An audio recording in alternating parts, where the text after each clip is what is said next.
Welcome to the BeyondPhysio podcast, where we help you move, excel, and inspire others on your journey to your next level with knowledge and advice from experts and testimonials from our like-minded community. Jules, I'm so glad that we got to know each other a little bit, and I love that we're working together. Well, we're helping you, but I really want to dive deep into your transition from the corporate side of beauty, I guess you could say, all the way into what you're doing right now for a living. It's been a massive transformation for you, and the journey has been really interesting to learn more about. So can we dive into that? We sure can. I'd love to. Tell me about, so you were in corporate America, working for a beauty-oriented business. And from there, what were you doing in that environment? So I grew up in the beauty industry, and the last 15 years of my life, I was in the corporate world. So I transitioned through a couple of professional brands. Where I was the last 5 years is I was head of field education, or the AVP of field education, for a major professional brand. Some of you may have heard of it, TG. Oh, Yeah.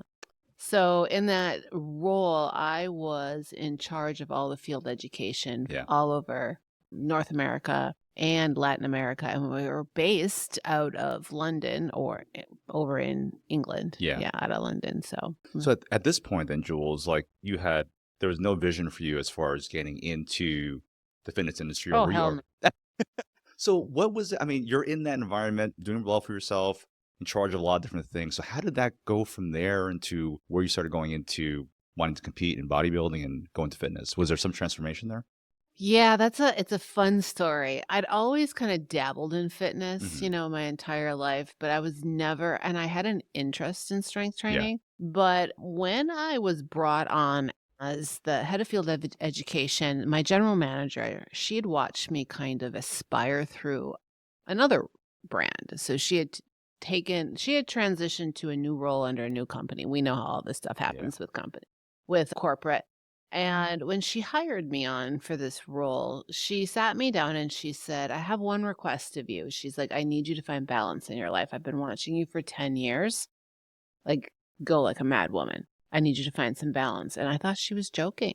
So she had sort of like that eye on you to make sure that you were doing okay. Yeah. I thought she was joking, and she said, no, I'm serious. This is going to be like part of your year-end review. And so I need you to do this. And I was like, oh my God. That's so rare. Isn't it? Yeah. Like literally. Exactly. I was like, okay. So I thought, well, what am I going to do? She's dead serious about this. So I went to the gym. I hired a personal trainer, and I got lucky. That personal trainer, it was here in North Carolina, she happened to be a bodybuilder. Oh. And she was more of what I would call a coach versus just a personal trainer. There's a big difference between the two.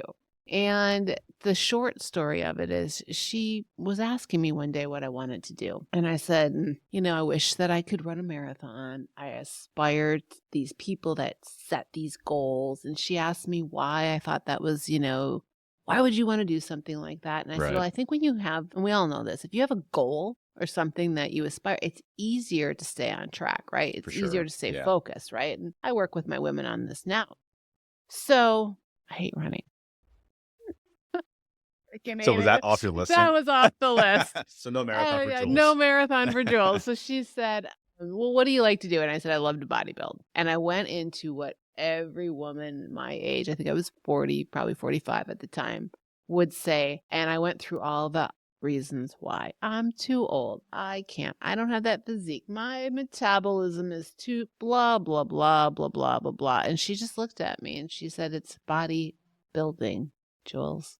And she said something that it's a famous quote, but I actually attached it to her a lot. She said, your body's capable of anything. It's your mind that tells you can't. It's a lot of validity there. And then she proceeded to prove to me that my mind was what was really in my way. She did it that day by, having me do, I think, over 50 push-ups until I collapsed to prove the point. I think that was a little extreme. I'm not joking. Wow. She did, but it was that that pivotal moment you have in your life. And I went, oh my God.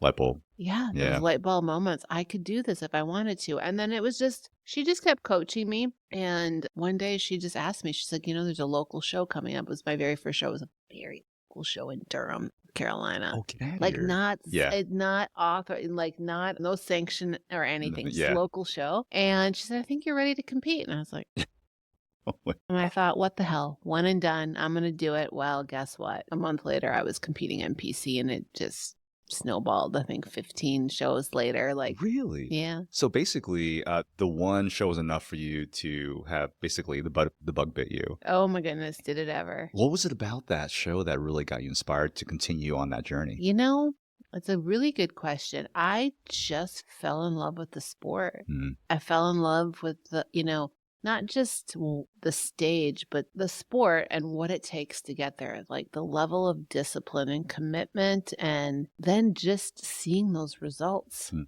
But so I'm not so sure it was necessarily like, I think a lot of people might think it's about bright lights and all the, but it's more of being able to, what you can really do with your, I had no idea That's really that interesting. I could reshape my body the way that I Yeah. did. I had no idea that I could change my physique into what I'd look in the mirror and like, what?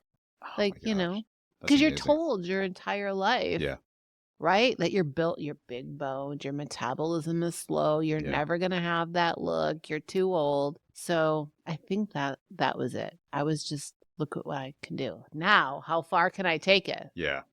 That's amazing. And tell me more about, I don't know too much about the actual sport of bodybuilding, but and maybe my audience as well, but can you kind of dive into some things that are maybe unique to bodybuilding as far as like the competitive atmosphere, like what that's like competing in bodybuilding? It's a very individual sport, Yeah. in my opinion. So it's not a team sport. So it can be a little rough, I Mhm. think, in some people's, because you can feel very alone and Yeah. isolated. And it's not a team sport when, like basketball, football, it's not just team orientated, but there's a scoring system. Mhm. And while there's a scoring system in bodybuilding, you also have to remember it's a matter of an opinion. So if Right. you think about, and I'm not really sure how I would clarify that or what I'm trying to say, but like in any other sport, it's not an opinion. Mm, You score, you don't score. that's right. Does that make sense? It does. Yeah. So that could be, it's not for everybody. You have to be able to understand that. It's a matter, you're being judged on somebody's opinion. Yes, there's critiques and certain things that they're looking for in each division Yeah. as far as development goes, physique, aesthetics go. But at the end of the day, it's an opinion. That's interesting. So then would you say that certain competitions you'd be watching for what judges were going to be there? Because You can. Some people do. Yeah. now tell me about the community of bodybuilding. Is it a supportive community or you kind of still feel like a loner as you're going through that? Nah, I think it's a really supportive It is. community. Yeah. I always felt very well supported. Yeah. It's kind of like a big family. I love what you mentioned before, how there was a difference between coach and personal trainer. Tell me what you think that means for you. You want to get me in trouble here, don't you? Well, I've actually personally been both as well. So I've not just experienced both, but I feel like a coach is more just that. They're going to coach you along your journey where, a personal trainer, in my mind, is somebody that sees you once, twice, 3 times a week. A coach is there to coach you along the way in all aspects of it. So, they're looking at all different points and aspects of your life, working with you on your nutrition, your fitness, creating a program for you. Looking at the overall picture, if that makes sense. So, Yeah. And when I address it to myself and my own experiences, I've had personal trainers before, but, if they weren't standing in front of me, there was no accountability left. Yeah. There wasn't a lot of education given to me. Right. And my experience with this woman, and why I say she was the biggest difference, she called herself a personal trainer, but she really coached me. So you felt like your coach basically took that training to another level where, because she got into your life and all the things you talked about, it's a lot more holistic in that sense because they're really looking at you as the whole person. I think so, yeah. I feel the same way. It's funny because I think as physios, at least in our practice, I feel the same way where I'm just kind of coaching our clients through this journey because, I could just talk about all these different fancy things that we do, but really it's about, for example, what is it Jules wants to get back to? Yeah. And let's design a program or a plan of care that is going to be centered on what she wants to get to, because that outcome is the most important. Who cares if I can get a little more range out of your knee or your ankle? It's like, well, what's that going to allow you to do next? That's the most important. And for you, obviously, getting back into competitive bodybuilding is the key here. And what can we do to make sure that you have everything that you can do at your disposal, your strength, range of motion, all that stuff, even muscle size if you can, so that you can compete at a level that you're happy with? You nailed it, man. You nailed it. And that was probably one of my most important reasons, and that's why I'm here. It was the difference, it was what I was looking for. I needed somebody that could take me to that level and really understood everything that I needed. I remember the day I sat here. I'm supposed to talk about this right now, but You can. I was like, wow, all right, this guy gets it. You took me on a journey. You heard everything I said. So I think you're absolutely right. When you say that, I never thought about it, but in an essence, yes, you took that coaching role. You went, okay, well, here's what we need to do to get you from here to here. And, we talked about this too. You're not afraid to push me. Yeah, exactly. And that's what it takes. Yeah, and you're not afraid to be pushed either, which is good. So I think it's a two-way partnership there. And I feel like we had the best success with people like you who want to be pushed and maybe sometimes need breaks, as we found last time. Because we can even overdo rehab at home, which is funny. But I love working that population because it motivates me to help people get to that point. Because I know for myself, that's what I would want. And I want to instill that upon our clients as well. So, but let's take a couple steps back here, Jules, because I want to dive into your story because it's very compelling. The fact that you're actually sitting here, still coherent and still in great health after all you've been through, that entire ordeal. I want everyone to know what you've been through, what you survived, and how you've been thriving. And now that you're at this point where we're actually now re-entering that competitive bodybuilding arena. Well, where do we start? Mexico, was it? Mexico. Yes. So, I did wind up resigning from the corporate world. Yes. And I did that because I really wanted to help more women like me, high performing women that really didn't know what was available to them. So I made, that pivot into personal training and coaching and transforming women. But that led me on a little bit of a journey to Mexico because I was living there at the time because I, kind of an expat, right? I was an online coach. I could live anywhere. And so I had left Las Vegas and I was living in Tulum, Mexico. And ironically, it was 6:30 in the morning one day. I'd been there for 6 months and I was actually about to come back home for an entire month to work with my coach because it was the first day of my prep to go back on stage I was going to compete in the Puerto Rican Pro. Oh. And I got hit by a taxi cab on my way to the gym. You were literally walking the streets. No, I was in a dune buggy. You knew, okay. Yeah, I was in a dune buggy because, that's just kind of how you move in there. And the funny thing is I used to walk a lot because I felt safer on 2 feet there because those taxi drivers are a little crazy. Absolutely. Yeah. And, because I had relocated, I was a little further away from the gym. And that particular morning, it was 6:30. It was really dark out. It was around this time of the year. It was January 13th of 23, right? 23, yeah. And I thought to myself, you probably shouldn't walk. You should probably just hop in the dune buggy and drive it. Well, I wound up upside down looking at the sky at 6:30 in the morning with my foot pointed one way and my knee pointed the other. And when I looked over at my wrist, it was like, I don't know if you've ever experienced, I could see it blowing up in front of my eyes. Oh my gosh. Just getting bigger. Wow. And I remember at that very moment, crystal clear, I thought, fuck, I don't think I'm going to make it to the gym today. It was my first. Let alone my leg hanging off and going the other direction. So, as that story goes, unfortunately, I had a bad surgery in Tulum, which was super unfortunate. Somebody that was not experienced did surgery on me and, I never, ever breaking a bone in my body. I had no idea. That resulted in 3 different infections. 2 of them were bone infections Yes. and 7 surgeries. One of the second to last surgeries I had was what they call, you might have to help me with it. It was the gastric flap Yes, the surgery. gastric. Yep, exactly. They took the calf to. Yep, they Yep. took my calf and put it over my knee. It's crazy. Because, they couldn't get the infection healed. The hardware kept popping through. I was on antibiotics for over a year. In fact, the infection was so bad, the very last surgery that I had was insisted by my ortho. It was Yes. taking the hardware out Yeah. because I would have never been able to get off the antibiotics because Yes. metal Yes, breeds absolutely. infection. Exactly. So, well, doc, that took me down for over 20 months. I spent 4 solid months pretty much immobile, in a hospital or in rehab. I think I was in a wheelchair almost. I was in a wheelchair even after I got out of rehab. I'm going to say almost till May That's 2023. It's crazy. Yeah, June was when they did the surgery on my. Anyway, yeah. I don't know where to go with that. Yeah. Yeah. That's crazy. And there's a point when you're in that kind of peril, really, Mhm. and in that sort of physical state where you could have just gone down a very downward spiral and gone in one direction. Definitely. But you chose a higher road there. Mhm.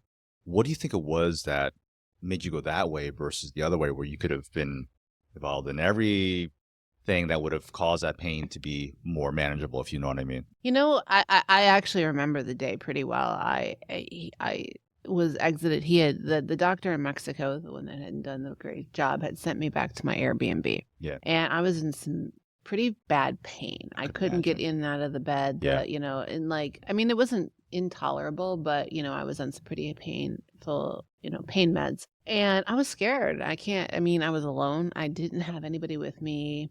And I say this for no other reason to paint a very clear picture. Sorry. And I remember waking up one night and thinking, okay, you have 2 choices. You can take what you said, this path of it's over, it's done, I could possibly die here, or you can decide to fight. And that was where I had to really work on my mindset. I don't know how many people believe in this, but I would listen to deep, heavy meditation music at night. There was a lot of that going on, just to the mindset shift it took for me was very much like developing a muscle. It was like working out. It flipped, and I had to really do a lot of work to keep myself, because, I was dealing with the insurance myself. I was my own advocate in a foreign country where there was nobody speaking English. I was trying to manage all of this on my own, and I made some poor decisions. And, I wound up with some terrible infections. But that from the mental aspect is kind of where I took it. It was just I thought about it and I was like, this is up to you. Yeah. This is in your hands, girl. Yeah. You make the choice. Now, at one point, Jules, I think you said that if they didn't do something about the infection, they would have had to actually cut your leg off, amputate. Yeah. Yes. I think it was my second visit back. And it's funny because it feels like I had been in Tulum for a really long time. But when I look back at the dates, of when I was transferred from one place to the other, it wasn't that long. I think I was in the Tulum hospital for a week. He had, or less than, maybe 4 days even, I don't know. And he had sent me back to the Airbnb. I'd come back for a checkup. Now, keep in mind, he did not clean my wound. Oh my gosh. That's until the last day that Surgery 101, isn't it? He casted me and he cleaned it right before I left. And then he sent me to an Airbnb and he left me there, and I came back for a week. He scheduled a week return, which I came back. And the nurses, the at-home nurse was very concerned. Yeah. She kept calling and texting, WhatsApping him and messaging him. And I have the voice, he was like, it's okay, it's fine, blah, blah, blah. Anyway, I was taken back. He cleaned it again. I have to remember this. And then I was sent home. The next morning I woke up and I could tell something was wrong. Oh, man. And I just listened to a voice message because I had made a recording to him. And I've been going through some of them and I heard it. And I literally said to him, something's not right. I can feel the blood pumping in my leg. I could feel the things that I said in that message, I was like, holy crap. I really and he came back and was like, it's okay. Oh, man. Luckily, a woman that was helping me out drove me back, and we'll keep the details quick, Yeah. and got me there. And when he took the cast off again and he started cleaning it again, you basically could see the hardware in my leg. Within 24 hours, it had opened up Oh, that my hard. gosh. And at that moment, she looked at me. I don't have a lot of, I don't remember a lot of it, but she looked at me and she said, "We have to go." She said it in English and then started spouting to him in Spanish, whatever she did. And she got me on an ambulance, got me to Cancun. But what I found out later was I was about to go septic. And Oh, I think my even God. you said that. Like, Yes. yeah. It's crazy. So had she not gotten me there, I would have probably fallen asleep and went septic. Oh, gee. In fact, the doctor that saw me, who was then an orthopedic trauma surgeon who saw me in Cancun, I remember when I got off the ambulance, he didn't think he was going to see me because he had told her, he's like, I'll see her. This was a Friday. And he said, "I'm going on vacation. Get her to me on Monday. In the meantime, send the pictures and the x-rays." Within 5 minutes, he said, "I canceled my vacation. Get her on an ambulance and get her here now." Oh, my gosh. It was backed up by my doctor here, Yeah. that and he got me back to the US. He's the one that saved my leg. When he got me there, when I arrived in Cancun, I remember he was right there and he basically took me right into surgery. Man. Put a wound back on my leg. And then later, when I met him in July, I went back to see him in July because he followed my story. And he literally told me, he said, "I didn't think you were going to make it." Oh, man. He said, when you showed up in that ambulance, I was like, shit, she's a fighter. But he told me, and every doctor, every PT, including yourself, has told me if I hadn't been in the shape that I was in, that I would not have survived and I probably would have lost my leg. Not once, but twice. There were 2 different times. But it had to do with the way that I fueled my body and ate, even while I was recovering, and the shape that I was in prior to it. I mean, my doctor here at Wake Med, he called me as 2%. Oh. And I asked him, I'm like, "Why do you call me 2%? He goes, "Because you're 2% of everybody that I've worked with." He's like, "There's gosh. only 2 of you That that have recovered like this." Oh, my gosh. And he's like, "You're 56. You're bone healed like a 20-year-old. That's insane. That's what he said. Oh, my gosh. And he said, "You had a bone infection and you're 56-year-old. You had everything going against you." He said, "I would have been happy if you walked again."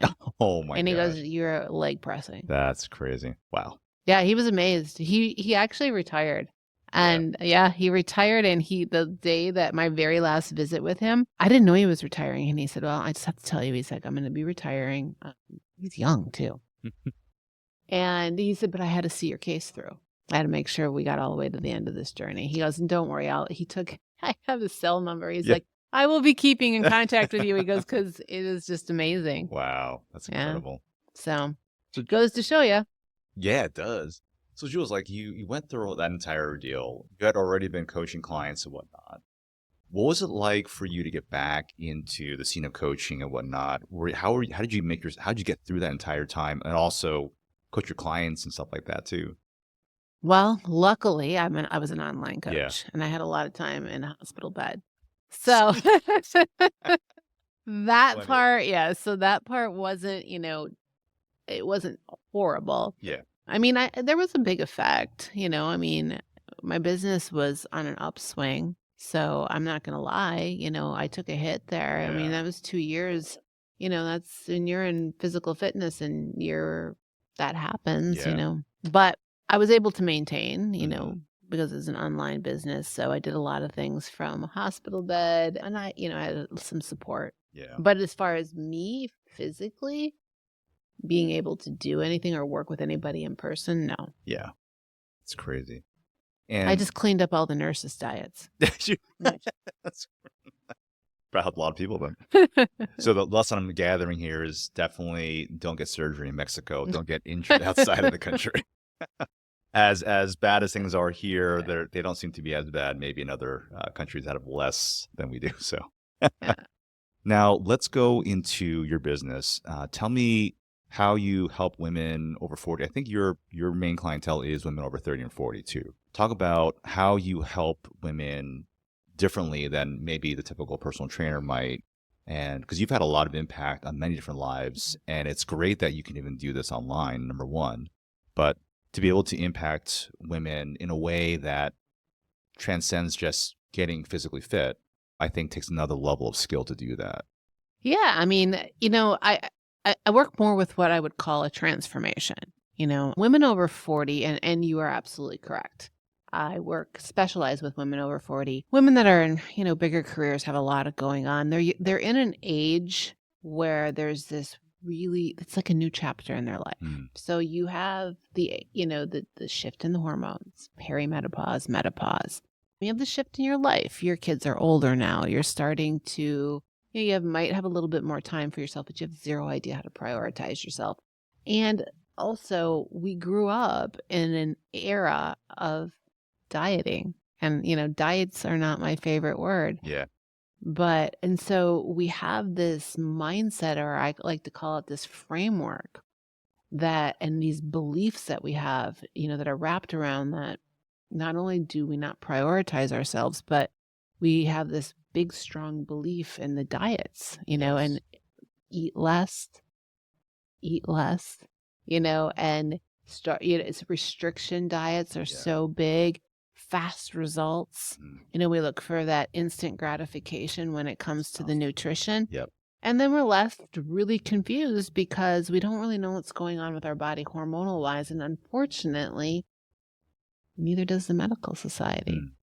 I'm sure there are plenty of women out there who you have served where they have tried personal trainers, they've tried these diets, like you say, and I know we've had a lot of people like that as well over the years. But what do you think is the secret ingredient, if any, that you do differently through your fitness business that helps women sustain their results over time? Because when you and I spoke about this before, what I loved about it is we both agreed that mindset is a huge component of that foundational change that has to happen, that transformation. And that's the biggest piece of it. We work with, so, I mean, you would hear me say all the things that you hear a lot of other coaches that will talk about in programs. They have to prioritize nutrition. Key components are protein, strength training.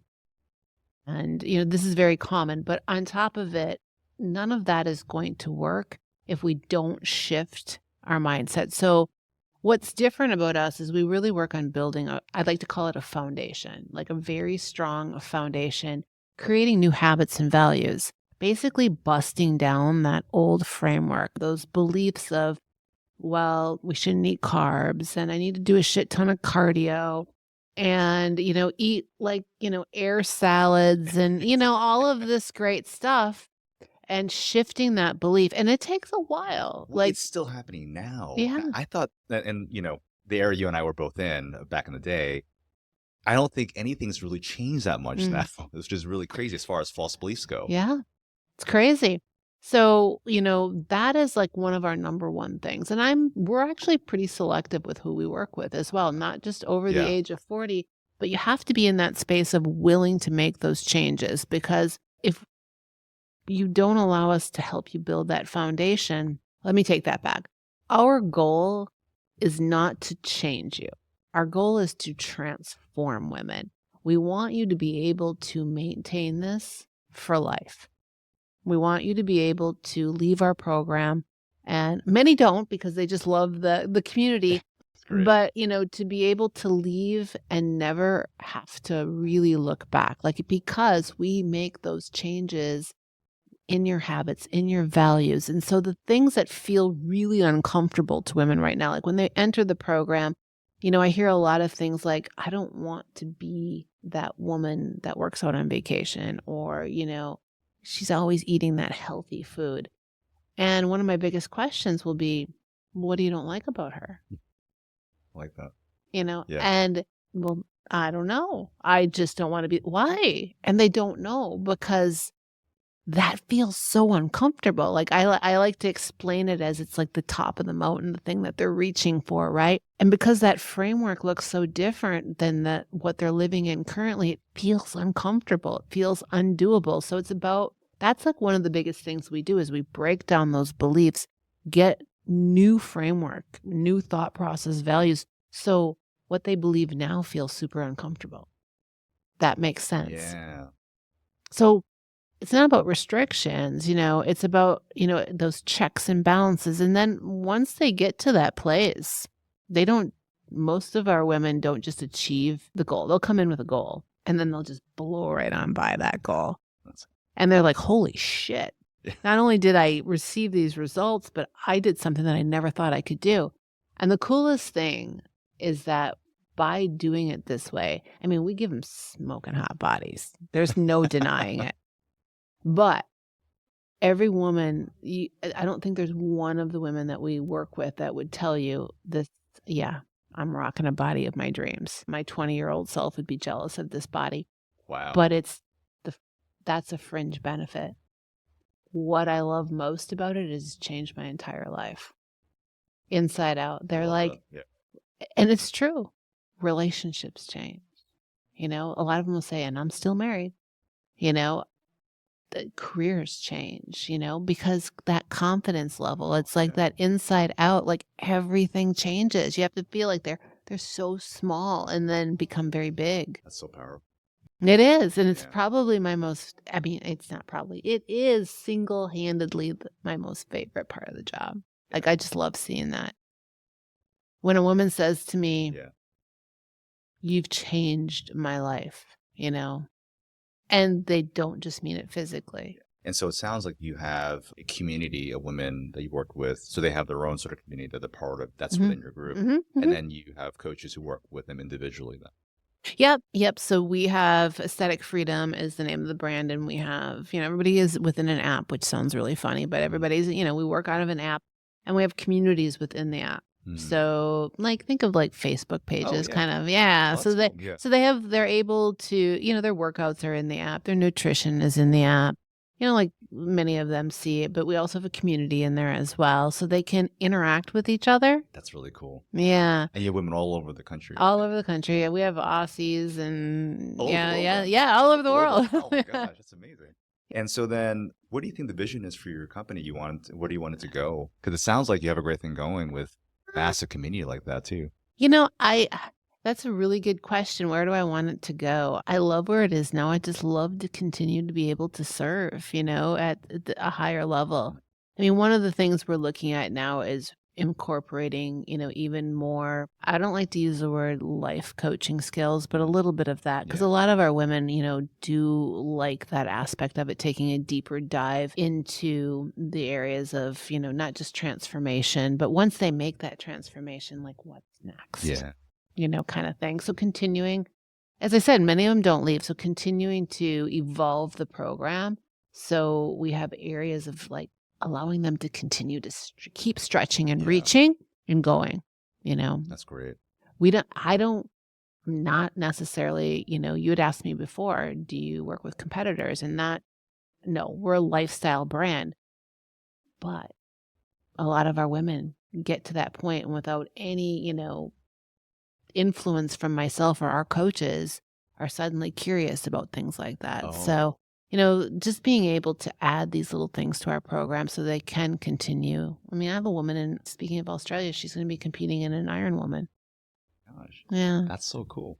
So it's amazing that, I love hearing this because I think the favorite part that I have as a physio is also the transformation part. Mm-hmm. And I would say that more often than not, people are surprised by not only the progress they make, but more importantly, and like you, I never thought I could, ... Mm-hmm. And we have so many stories like that. And it's amazing to be part of people's journey and being their coach along the way, because there's a lot of ups and downs in that journey too. But I just love being able to see that happen across the board. Mm-hmm. And whether you're down in Cary with us here, or if you're in our Montclair office or Woodcliff Lake office in New Jersey, it's the same kind of story, which is, I think, a consistency of culture is really huge. And it sounds like you have that also with your coaches. Yeah, totally do. Yeah, no, I agree with you. It's that's the best part of our job, I think. Yeah. Is being involved in that. So let's go into women over 40. And it's funny because, and you and I have probably been through these kind of classes, there are a lot of great group fitness classes, many big brands that you and I both know. What do you think it is that maybe, because I see what I notice sometimes, and I hate to say it, is that I'll go to these classes and sometimes I see people look exactly the same after a year. And so in my mind, I'm Me too. like, and they are sweating the storm up. Yeah. And guys too. Yeah. They're just, everyone's sweating the storm up. And you know they're working hard. I'm like right next to them, like, God, this guy's like really, toughing it out. But then 6 months go by and I don't see much change in the people that maybe are around me. Mm-hmm. And I don't think it's the fault of the program per se, and I don't know what that person does outside, which is, I would probably say nutrition might be a big part of it. Mm-hmm. But what are some of the common things that you see also where people just haven't gotten the results they've been looking for then? Well, like you said, I think a lot of it boils down to nutrition. I mean, some of the old sayings aren't true. You can't outrun a poor nutrition, Absolutely. And so I think there's a lot of that, specifically if we're going to talk to women over 40. I can't speak to male, but I can speak to women over 40. Well, the number one thing that they lack is protein, so, their metabolism is slowing down anyway because of fluctuation in hormones. So the misconception is menopause, perimenopause is what's causing my metabolism to slow down. Yes and no. The yes piece is it's the hormonal decrease, right? And the hormonal decrease is what causes a muscle loss. Mm. And so here's where I'm going to get into answering your question. So due to a muscle loss, metabolism slows down, so there's that. And that's what a lot of people don't realize. So there's so many aspects and great things about maintaining muscle, but we don't think about it. One of the things is you need to eat protein. So women are moving less and, they're not eating enough protein. But when it comes to these classes, then they're doing something else. They're doing a lot of cardiovascular work. So more HIIT work, right? Mm-hmm. Not doing a lot of strength training. And they're raising those stress levels in their body. Cortisol. And yes, exactly. And you and I could have this conversation. So the body goes into what? Fight or flight, right? And I think of, there's so much science behind it, but a lot of times I just had this conversation with a woman and, input output. Mm-hmm. And so the body starts to lower because you're not giving it what it needs. So it just starts to slow down its metabolic rate. Therefore, it's not burning the calorie. That's why they're not seeing the results. And, I call it the afterburn too. Mm-hmm. When you're doing that type of training, as well as I do, you burn calories during that lovely class that's sitting right across the street, right? Exactly. You burn calories during that hour that, as you said, you're sweating it out. But the minute you're done burning calories. But you strength train. Yeah. And you have what I call the afterburn. You burn calories and body fat all day long. So because you're increasing that metabolism, you have that thermic. Yeah. So that I think is it, but I think they go to the classes because it's fun. It's, and I get asked this all the time. Do I have to give up my class? And I never say no, but you have to add this in. You need to add in the strength training at least 3 days a week. Yeah. And let's cut back on these fun classes because I would rather they go to a class to enjoy community with their friends versus going and having, wine night 3 nights a week and overindulging. So, you don't want to take that away. But I think it's an and thing. You definitely have to increase the strength training. So I don't know if I answered your question, but that's literally what I see. Yeah. And there's nothing wrong with these classes, like you said. Mm-hmm. But the missing component is the nutrition and that strength training. Yeah. I'm also surprised that, with all of the knowledge that's been out there for decades now about women being afraid of getting bulky. Yeah. And so, they don't want to load up on the plates. Not because they maybe can't, but because they're afraid that it's going to make them. And I'm like, you might actually start, changing your composition in a way that you're going to be very happy with how you look. And how do you help women get over that hurdle there, that myth? So that's funny you should say this. First of all, I speak their language. So you used body composition, which we all use. But I have to break it down. So any of you listening in here, when you say you want a toned physique, what you're asking for is muscle. That's what a toned physique is. And they just need to understand. No, I don't want to build muscle, Jules. I want to get toned. It's the same thing. Semantics here. It's the same thing. So it's, first of all, I guess what I'm saying is it's knowledge, helping them understand that we need to remove the body fat and we need to build the muscle. We don't want to just lose weight. Losing weight is losing muscle, it's Yeah. losing water, it's losing body fat. And there's a lot of quick fixes out there right now 100%. Yeah. that will do that for you. And that's not a good thing. Then you become what's called skinny fat. So, Yeah. What the woman is actually looking for when she says she wants to be toned is she wants that body fat to come down, but she wants to see the muscle. Mm. And that's a combination of doing strength training and a little, and I'm not a cardio fan. If you want to do the classes, you can, but literally, I really just give our women step goals. I just need them to move. Yeah. That's right. I just funny. need them to move, Yeah. Do you find it in like the high performing women that you mentioned Uh-huh. that because they have very busy corporate lives and maybe they're busy with kids as well and their spouse, how do you help them to balance out their life so they can actually fit in the training to the level they need to? What's really funny about that is those women are so good at scheduling, but they're so good at scheduling other shit into their calendar that they forget about themselves. It's interesting. Yeah. And so Makes there's a sense. combination of teaching them how to prioritize themselves, but it's also, again, I go back to, we start to build those habits and values in, and we get them back in the gym. We get them doing these things and fueling their body the right way. And suddenly they have more energy than they know what to do with. And just by saying no, learning to delegate and take things off their plate and schedule things in their life and their business, I like to say, put the rocks in first. I teach them to put the rocks in first, right? Yeah. And they're the rocks. Yeah. And then the sand will fall all over. Once they do that, it's usually within a couple of weeks. I remember one woman specifically. She's a foster parent, and she has 10 kids, like 5 of her own and 5 that she that's fosters. Plus she amazing. runs like a foster facility. Wow. She lives in Las Vegas. And I'll never forget, she said she thought that this was going to be a challenge. That was one of her first things, like, where the fuck am I going to fit this in, right? And within a week, I think it was maybe in a week or 2 weeks, she was on a call with me and she said, well, we had a family meeting. I'm like, oh, what was that about? And she said, Mom's going to work out now. And she said, I delegated tasks out because she was going to come home and work. So she delegated things out. Like, this is what you're going to have to do. And she said within a week, she realized that she actually not only had time for herself, and I've heard this numerous times, I just remember this specific story, but not only did she have time for herself to work out, to meal prep, she got everything in, she had more quality time with her kids. Wow. I said, well, why do you think that is? And she said, because I wasn't busy doing all these other things with them, or for them. So when I got done working out, the dishes were done, the homework was done. I just had to review she was listing out all these things. I'm not a mom, and she said, so I was able to sit down and enjoy some time with them. She's like, and I have heard that repeatedly from women. So yeah, that's part of it, is just teaching them how to prioritize themselves again. I'm so glad you said that because I feel like a lot of moms, I can speak to my wife who's done an amazing job with my girls.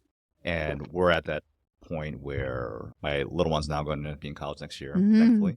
And so we will be in the empty nesting phase. Woo. And I'm excited about it. Yeah. But I think because my wife has identified herself as mom for so long, when you say this, it resonates with me because now my wife is in this phase of trying to explore and figure herself out again and find the next thing for her. And I think it's a little more challenging than I give a lot of moms credit for, just because they've been so tied to their kids and wanting to do a great job with that they have let themselves go as far as not prioritizing themselves. And now that I see my wife doing that, I can see more of her coming out, which is really exciting for me and the person I, once married many, many years ago. So I see that as very powerful and empowering for a lot of women out there who are in the same boat, where this phase of life where they might have lost themselves because they were so in it, in the weeds so long with their kids. So I'm hoping that people will get encouraged and empowered when they listen to this episode, that they can actually, and actually it's funny because that empowerment passes down, right? Because now in this case, she's passing that on to the kids to take some ownership here, because they should. Yes. And that's going to teach them some Yes. lessons. And she's getting a lot more out of that for herself as a woman who wants to prioritize herself as well. Yes. You just, you nailed it. That's one of the things we talk about. I tell my women a lot, you can be that pivotal point. You can be where it stops. It all ends here. You can be the person that you change it for your family, like that mindset, that restriction, and, not prioritizing it. Like you can be that change. And a lot of them, they really appreciate that. Like you said, and that's what they notice.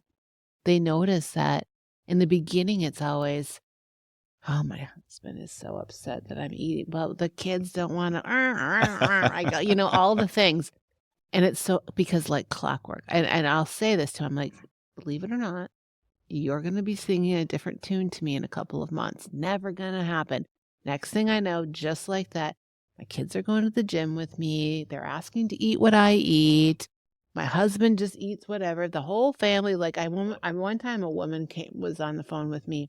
And she said, "Yeah, my husband lost 40 pounds." And he was actually, I was at a Zoom call. He was walking by and I'm like, "You're welcome."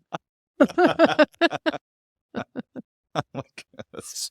But, Yeah. what a great thing to pass down to your kids is Gosh. to be, like you just said, like that's powerful. Very, definitely. And I mean, I tell my wife all the time, I can't do what I do for my businesses without what she does at home. Mhm. That's at home. And I definitely, just to say this to other moms out there, I see the role of the mom being so central Mhm. and vital. And I don't see that as being a subservient role by any Mm-mm. means. It's like it's a critical role. And if we're talking about the glue of our family, it's my wife for sure. I mean, she's the one who just gets the entire house in order. So she's basically the CEO of our house. Yes, I am. Yeah. And I'm just like, whatever she's, more or less, she's got the best handle on the everyday stuff Mm. that I have no idea happens. And it's like the person who works behind the scenes, Mhm. that's like the foundational person. I find that that's one of the reasons why I value my wife so much, is because she does so much outside that nobody sees or takes notice of. And I think that, women can get lost in that too, where maybe they devalue themselves too in some ways Mm. because they've been so used to helping everyone else that they don't prioritize themselves. And as a result, they suffer the consequences physically, emotionally sometimes. Yeah. No, I agree. And, I see it all the time. And like you said earlier, like when you layer on top of it, even, women that have careers on top of Oh, it yeah. and are managing, it's a lot. It's a lot. So a shout out to all the women out there who are moms and who are busy working as well. I have a lot of respect for you, that much more. Jules, let's talk about the New Year's coming up. Yeah. And the reason I bring that up is because I know a lot of people wait till the last minute, or they say, "Oh, I'm just going to let go." January's right around the corner. How do you help women not make choices that they might regret? Or how do you help them avoid the New Year's rush? Because it's been done many Yeah. times and people fail by week 2 of January. Yeah. How do you help women get through the holidays so they don't maybe they'll let go too much during the holidays so they can recover well in January? Well, first of all, if you're currently working with us, how we coach our women, our objective is to maintain through the holidays. Nice. So based on, the values and the habits that we create, there's not a restriction. We don't want to people, but we teach people how to enjoy food, right? Food that has a little bit more meaning to it. It's not just about eating. So one of the biggest things that we coach on is that, food has this strong emotional attachment to it, right? So there's a lot of questions that, we will teach our clients to ask themselves, and I mean, if you wait every year for grandma's bread pudding, by all means, have a bite or two of it. Don't restrict yourself of it. But if the green bean casserole ain't your jam, don't put it on your plate just because, and Right. we have lots of things that we work with women on eating, don't skip meals. The worst thing that you can do is you think to yourself, well, I'm going to save, and I'm doing air quotes right now. I still do that sometimes. Yeah, you're going to shame on you. I'm going to save my calories for this meal. Do you know that, and you can Google this, I'm not BSing you, Mhm. that the average American eats 4,000 calories on Thanksgiving dinner? Now, let me remind you, that a male bodybuilder bulking eats approximately 4,000 calories. And we can do that in a single serving. And why do you think that is? That's why you're like laying on the couch like the stuffed bird you just ate. Right? And 4,000 calories. And so we teach women to eat, all of their meals. We have women eat several times a day, just to keep them satiated and full. Drink water, like just lots of tricks like that. Because if you show up someplace and you're full and satiated, you're less likely to overeat. But for all the women out there that are thinking about starting on January 1st, my suggestion or advice, or anybody that gets on the phone with me or shows up in my direct messages and says to me, I'll do it after the first of the year. My question is, why wait? Why? Why wait? There's always going to be another Monday. Always. There's always going to be another new year. And my question to you would be, where were you December 31st, January 1st, 2024, January 31st, or December 31st, 2023? Yeah, you catch my drift where I'm going here. Where was that? I bet you were in the same place you are now. If nothing changes, nothing changes. So just start now, because wouldn't you rather have somebody guiding you through the holidays and don't put on that extra 10 pounds? Yes. Now, maybe you're 10 pounds overweight. Now you're 20. God damn it. Like, why not start that? And I think like you just hit on something that it's really huge. I hear it more than not. Women really want to make changes. Yeah. Women really want to make changes, but they have a fear. They have a fear of failing. They have a fear of failing because they've tried everything in the past and it hasn't worked. Everything from the cabbage soup diet, raising my hand, I've done it myself. That I haven't to tried. the South Beach to we've tried it all and we've failed. So making that commitment, as bad as we want it, we start putting barriers and excuses in place and can't afford it. It's too expensive. I'll start Monday. I'll start after the new year. And the reality is none of those things are really true. I know we'd like to say like, well, yeah, you don't have time but we all have the same 24 hours in the day. I hate to say it. Absolutely. And the biggest thing, and that's probably the most, so we talked about like, what is the most exciting thing about what I do? The most, I would use the word defeating maybe, or like the hardest thing for me is to watch that, because I know what that is. They're just afraid of failing again. So I say, jump in with both feet and just do it. Yeah.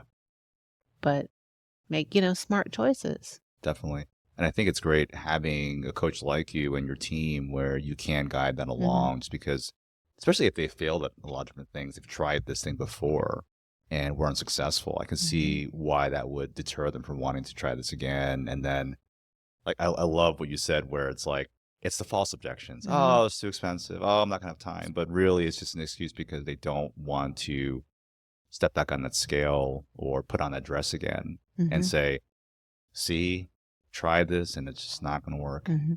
Yeah. Yeah, it's very, very true. I have a testimonial from a woman.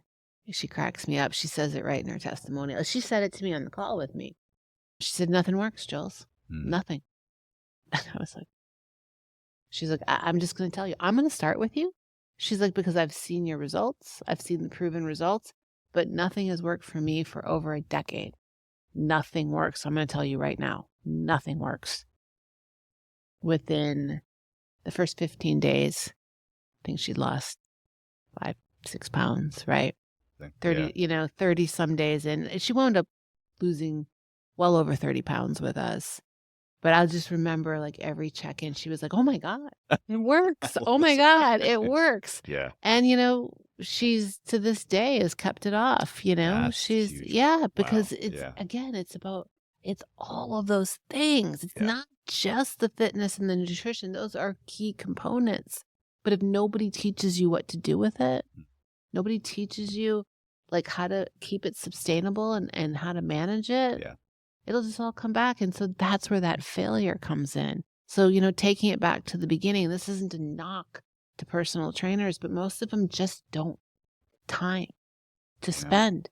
You have to remember a personal trainer is one-on-one with you. I did that for a while. Yeah. An 8-hour day exhausts you. You don't have time to go home and manage all the other things. And that is one of the reasons I stepped into the online space, because I got better results that way Yeah. from women. I was able to help them, coach them better. That's amazing. I wasn't physically drained at the end of the day, like, from Jules, it's been amazing talking with you and getting to know you and your fun. business very well. How can people reach you if they want to start today and get the results they want to get to? They can find me on social media. My handle on Instagram is Jules Ann Fit. And the easiest way is to just direct message me there. Oh. Yeah, just direct message me, say that you heard me here, and we can get you set up with a pre-application and see if we're able to help. That's amazing. I will leave that information in the show notes so people will know how Yeah. to reach you there. But thank you so much for coming on our show. And I'm so glad that we got to talk and learn more about your business. And a lot of the inspirations I've gotten from this, things that I can share with our clients too. So Yeah. I'm very happy about that too. Awesome. Awesome. Thank you so much. You're welcome. Thanks so much for tuning into today's episode. It really does mean a lot to us. And don't forget to like, share, subscribe, or comment if you got at least one or two helpful insights or takeaways to help you get to your next level.